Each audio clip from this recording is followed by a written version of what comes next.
Starting live video, and live video has started. All right, welcome to the beach. Ooh, sorry. I'm out here at DeMolay Sandspit, one of the amazing PennNet Park properties. So thank you to PennNet for granting us access tonight so that we can carry on our continued research of this beach. We're here with our team of community scientists out gathering biodiversity data and just figuring out what's here and what's changed since last winter that we've been here. Lindsay is actually in the field tonight. Woohoo! If I can figure out how to turn it. Yeah, it's a little more annoying. Wait, I think I got it. Nope, don't. Nope. Just. Hello. Lindsay's here. And so we. Here from TikTok. We got our first one. Two. Love it. We were just live on TikTok. We told all of our people over there to head on over here and subscribe and follow as well. So we're gonna look around and find some cool stuff, and I can already see something from here. There's a big old crab. So come on, Let's go. Check it out. Okay, there's like 5 people from TikTok at least. Oh, I love it. That's like how many we get normally for broadcast. So check out the size of this big red rock crab. And this is a big red rock crab missing their right pincher. So it should look like this. I can tell it's a red rock crab because it's pretty brick red. It's a crab, and it looks like a rock. No. It's got the black tips, right? Tips to the pinchers are black. And there's no other crab that's really this kind of brick red color. We've been noticing lately that these crabs do kind of have a bit of bioluminescence. You can kind of see that glow there. That's kind of fun. But this crab is showing off a really great strategy for surviving the low tide. We have 2 high tides and 2 low tides here in the Puget Sound every day, and so these animals are often uncovered, and that leaves them vulnerable to predators. So they can just sort of burrow backwards into the sand and wait out the tide, or they can run and try to follow the water out. So I say let's walk to the water's edge and see what we can see out there. We've got a super low tide tonight. I want to say it's like a negative 3.7, but it's not till like 1 a.m. So we're going live now so that we can be home by 1 a.m. That's the goal. It's low enough that we should still see some pretty cool stuff. And some evidence of cool stuff. Here's a nice heart cockle. Here's one that's got both halves, so I can show you the heart of the heart cockle. They have these 2 halves, and they make this beautiful heart. I like to pose with it so that I can say, like, I heart Harper Wildlife. Oh, she's just doing that because I'm her. Here's an anemone right here. You don't have to go too far to find one of these. This is an aggregating anemone. And if you want to touch it, feeling brave, you can gently. Oh no, he's got me, I'm stuck. No, the skin of my hands is too thick for that animal to really harm me. Of course, I wouldn't want to touch it with any thin-skinned part of my body, like, no inner wrist or face. Don't lick it by any means. Please don't. That would be bad. Because they can tear flesh. They're very, very strong. But luckily, my fingertips are very thick, so I don't have to worry about that. You can see we're on the sand of the sand pit, and we're approaching an area where there should be plenty of sand dollars. It's just right over here. Let me know if you have any activity.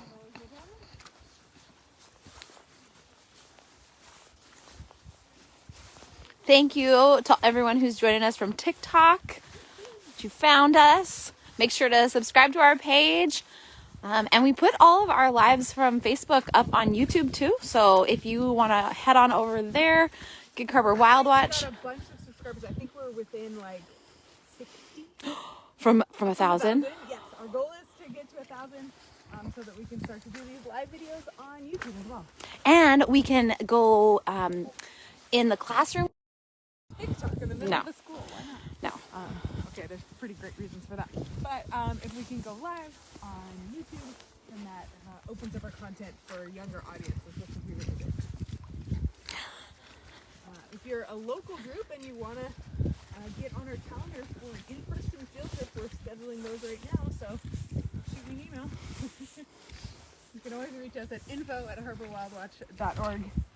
We're a small group. You can really hit any one of our email addresses and it'll get to the right person. Ooh, There's a different crab right behind you. Watch your foot. Woohoo! Oh, little graceful crab.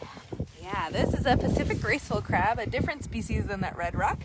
Although they look a little bit similar. This animal has one tiny notch beyond the widest notch.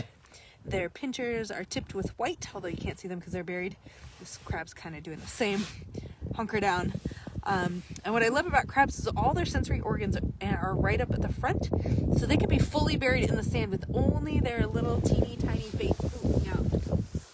That's a pretty good strategy for survival. All right. I think we're lagging. Oh, yeah, okay. Yep. This part of the beach is kind of terrible service, so let's go back to where we have good service. We can find some pretty interesting animals. Oh, there's another crab. Red Oh, yeah, rock buried. buried. Wow, Good look eye. at that. That's incredible. He is not getting. This is why it's hard to film and look where you're walking at the same time, especially when they're buried like that. This is why we go kind of slow on the beach. Yeah. We also wear pretty soft-soled boots, always having our toes covered so that we're not going to trip or cut ourselves open on any barnacles or things like that. So I like these extra tough because they have kind of a nice cushiony soft sole on the bottom. But really any boots will work. I try to avoid hiking at the beach because they have a really hard sole. Because generally when you're hiking, you're walking on rocks and things, you're trying to protect your soft foot on the inside. But at the beach, we want to protect the animals that are here. Here's another. Wow, that one's Red rock. really. Oh, he saw us Oh, coming. He's yeah. going to do the big... Oh, I'm not a crab, I'm a rock.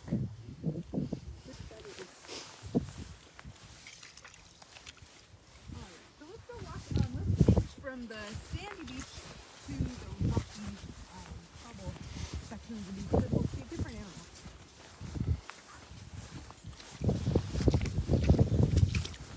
Ooh, that wind is picking up. It was kind of calm when we got here tonight, but... Oh no, this is that same art couple we picked up earlier. I thought it was. Oh, I got. Okay, let's go back. These are a fabulous team of community scientists hard at work, gathering diversity data on all these species. Another red rock crab. Look, you can see his little feet print. All the tracks that led him right to that spot. That's funny. Okay.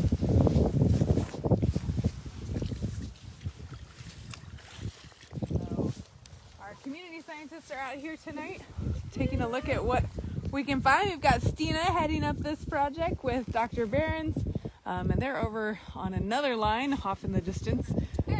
Fabulous volunteers. Yeah, we've got Hizoji and Steph and Joanne. Just our awesome rock star people out here. You guys cold? Just a little. Just a little. Starting to get a little chill there in your bones. Cold but not. It's cold but not wet. Yeah. Yes. Pastor, don't say it out loud. It's starting to. Yes, red rock crabs are native. They are. They're an important predator and scavenger. All right. So, ooh, it is windy. Yeah, it is. It has picked up significantly. The hand that's holding the phone is getting cold. Here's a sand dollar. This is a live sand dollar. This is the top surface, and then we have the oral surface down here, and you can see all their little spines. And usually they start to wiggle them when they're turned upside down. Can you see that? So it's really like the little disco ball of the intertidal zone, glittering like that. And then you can see their star pattern on their back that hints to their relationship to sea stars and other echinoderms, other spiny-skinned animals. But basically what a sand dollar is a flattened sea urchin with smaller spines. So they have all the same parts. If you've ever found a dead one and taken a look, maybe cracked it open, you've seen the 5 like doves inside, or angels they get called sometimes. Those are the mouth parts of a sea star, or excuse me, a sand dollar. And I once Googled a sand dollar x-ray, and you can see the mouth parts inside on an x-ray. Wow. Okay, I'm gonna Google that when I get home. Right? It was so cool. I don't remember what I was looking for, but I was like, ooh, I wonder, and typed it in. Super cool. You can see the wave action that creates this little... little wavy thing. Yeah. If you aren't paying attention, that could hurt if you fell. Yes. Here's a sea star. Beautiful leather sea star. This is also in the echinoderm, or the spiny skin phylum, showing off their 5-part radial symmetry. They have gills that stick out of their surface, out of kind of these little pores, so you can see the little darkish spots. Those are where their gills protrude from. They move with tube feet. Excuse me. Little suction cups on the underside. But when the tide is out, they can't move. They're stranded. Now, luckily for them, they don't really have to go far or do much when the tide is out. And so they usually just wait it out. Don't really have much of a choice. And if you find a sea star, you may be tempted to put it back. And I love that thought of having empathy for these sea creatures and wanting to help. But really, unless the sea star has been moved unnaturally high in the intertidal zone, you don't have to worry about them. Ooh, These are the tube worms. I don't know if you can see all of these. And sometimes you can hear them singing. Do you hear it? I hear it. That is the sound of the worms moving inside their tubes, kind of up and down, and it sounds like a little zippers. If you had a zipper chorus and everybody were trying to make their zipper sounds all at once, that's what it reminds me of. Wow, our tide is a lot lower than when we got here. I don't know why that surprises me. Here's another clay baby. So this one is a round one. So clay babies are little clay concretions, geologically speaking. They're basically clay that kind of hardens and then gets rounded and eroded into these weird shapes. You saw one that looked like a turkey earlier. I think it's going to make an appearance on our Instagram. So if you're not following us on our Instagram account, you can head there too. We're getting some comments that there's some lag and it's a little bit harder to hear when we're moving. But the wind has picked up a little bit since we were on TikTok, so that might be part of it. Yeah, that's true. This beach is kind of terrible for wind, but look, we've got a lot more sea stars here. Look, this one's waving at you. And a sand dollar here, a little sea star cousin. We'll give it a gentle flip over. Let's maybe find one or two more cool things to talk about, and then we can kind of wrap it up, because it is pretty chilly out here. It is. Air temperature is like 39 degrees tonight. Yeah, and with the wind, it feels a lot colder than that. It does. Oh, look at this one. Look at just the little eyes. Little face. It's just a crab. It's a little crab. Let me show you either side of it. Oh, you know what? It's not even a crab. It's a molt. It's just a molt. I thought it was so stealthy. Still cute. So this is just the carapace of a graceful crab. There's no crab left inside. There's a bigger, better crab out there somewhere. They have to shed their outer skeleton in order to grow. So whenever we find a molt, we kind of celebrate that the crabs are growing. Yeah. We had one molt recently in our tank at the office, and I got to watch it happen, and it was so cool. I've seen it on video. I never have seen it in person live, and it was amazing. That's a beautiful star. Yes. So this section of beach gets really kind of sandy, but up a little ways we are running into more rocky cobble, and that is where all the clams are hiding. So there are some clams here in the sand, but it really shifts around a lot and changes, whereas the rocks are a little more weighted and there can be more clams. But so if we go up, I can show you the change in the beach habitat.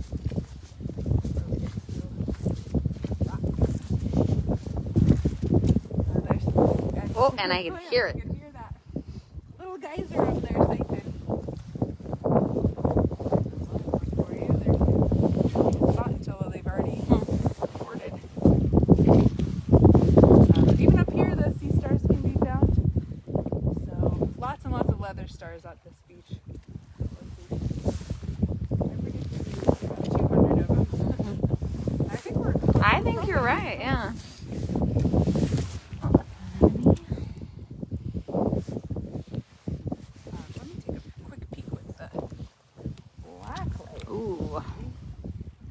Ooh, look, I found a short crab right after that.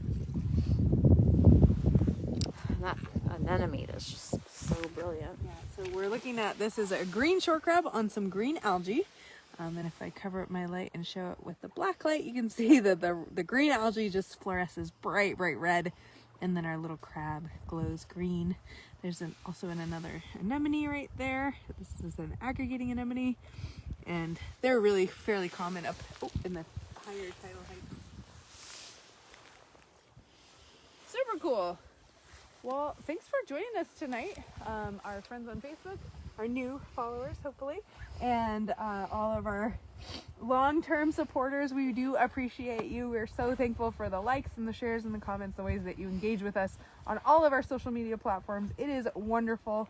And then we love to see your faces in person. So we are open at the Scansey House, which is our little nature center in downtown Gig Harbor. You can stop by 10 to 4 Wednesday through Saturday. We'll love to see you there. We've got touch tanks. A lot of the creatures that we see here are available for touching, which is really fun. Especially the kids really love it. Anything I forgot to say, Lindsay? Well, this is the end of the year and a really great time. If you make end of year contributions to nonprofit organizations, we would love you to consider us. All the dollars that are donated to us go right to doing things like this and going into the classroom, which we're so excited to start doing again here in the new year. So consider donating to Harbor Wild Watch. Every dollar helps. You can do it right here on our Facebook page. You can go to our website. There's a big orange button at the top of every single page on the left corner that says donate. It is. Donate button. Yeah. We're also on Venmo. So lots of different ways that you can give. And we appreciate it so much, all of your support. But you can also share this video, like it, comment. If you're watching later, continue to share it and tell everybody you know about us, please. Yeah. And our motto here at Harbor Wild Watch is learn, have fun. So we hope that we have done that with you tonight. We hope you learned something about the beautiful habitat here of the intertidal zone, and you had fun doing it. I know I had fun despite the cold, and I had fun. yeah, Lindsay had fun. She's not at her desk and not stuck at home with a baby. So I know. woo-hoo. Baby's asleep. This is what I do for fun now. I go out in the middle of the night. I had a date night last night. We went to the beach. It was great. Love it. So thanks, everybody. We're going to sign off now and go help our community sciences rep up their beach monitor.